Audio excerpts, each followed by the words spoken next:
बैठो आप लोग बैठो पुरानी शहर की बात करा तुम्हारी नहीं करा बैठो बैठो इलेक्शन का दिन कुछ बैठो बैठो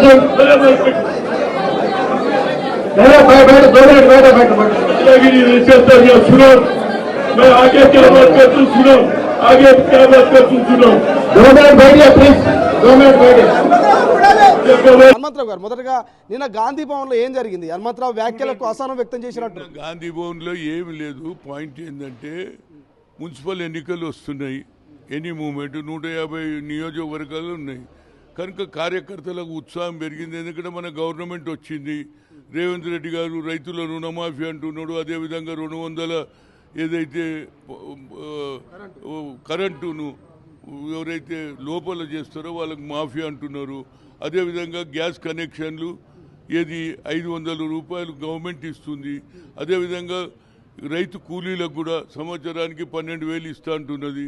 అదేవిధంగా ఏదైతే పిల్లలు మహిళలు కోటీశ్వర్లను చేయాలని వాళ్ళకి బ్యాంకుల నుంచి రుణాలు కూడా ఏది వితౌట్ ఎనీ ఇంట్రెస్ట్ కూడా ఇస్తున్నారు. ఇవన్నీ చూసిన తర్వాత కార్యకర్తలు రేపు వచ్చే ఎన్నికల్లో మనం గెలవాలి అనే ఉద్దేశంతో పిలిచింది ఎవరిని? మేము మున్సిపల్ కౌన్సిలర్లను, గెలిచిన వాళ్ళను, ఓడిన వాళ్ళను.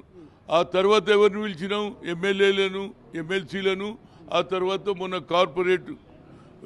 కార్పొరేషన్కు చైర్మన్ పిలిచినాం. కానీ ఎవరికి వాడే వచ్చిండ్రు. ఎందుకంటే ఉత్సాహం పెరిగింది కదా, అరే ఈసారి రావాలి. ఆ మీటింగ్లో మనం గొడవ ఏంటంటే ఇష్యూ ఏంటంటే మేమేమన్నామంటే అందరు కూడా పనిచేయాలి, బస్తీలలో తిరగాలి, గాంధీ భవన్కు తక్కువ రండి. అది హైలైట్ చేస్తలేరు. గాంధీ భవన్కు తక్కువ రండి, బస్తీలలో తిరిగి రాష్ట్ర ప్రభుత్వం చేసిన అభివృద్ధి కార్యక్రమం ఇంటింటికి ఇప్పటి నుంచే తిరగండి. ఎవరైతే క్యాండిడేట్ అనుకుంటాడో ఒక్కరా ఇద్దరా ముగ్గురా వాళ్ళు తిరగండి.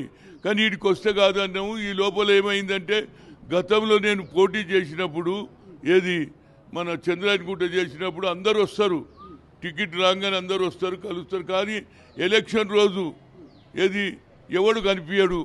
ఎలక్షన్ రోజు ఉండాలి అనేది ఉన్నది. దానికి కొందరు మమ్మల్ని అరే మిమ్మల్ని ఎందుకంటే ఎవడైతే రాలేదో డప్పులు కొడతారు, అన్నీ కొడతారు. కానీ ఎలక్షన్ రోజు డప్పులు కొట్టినోడు ఉన్నాడు, ఓటు ఏది మన బూత్ మెంబర్స్ ఎవరు ఉండరు.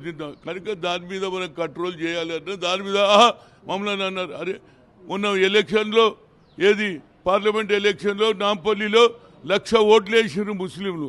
వాళ్ళలో కూడా మా సెక్యులర్ ఉన్నారు ఇవాళ. అంతేకాకుండా మొన్న జరిగినటువంటి 15 ఆగస్టు కానీ అంతకుముందు జరిగినటువంటి జెండా యాత్ర రాహుల్ గాంధీ గారు కన్యాకుమారి కాశ్మీర్ నెక్స్ట్ ఓల్డ్ సిటీకి వెళ్ళిందంటే అక్కడ కూడా మార్పు వస్తుందనేది నా ఉద్దేశం. దానికి కొందరు అందరు పార్టీ వాళ్ళు కాదు కదా, కొందరు వేరే పార్టీ వాళ్ళు కూడా వచ్చి ఉండొచ్చు. పిలిచింది మేము వీళ్ళని. దానికి మన మీడియా ఏదో గొడవ అయింది. గొడవ కాదురా పోయి స్పీడ్ పెరిగింది.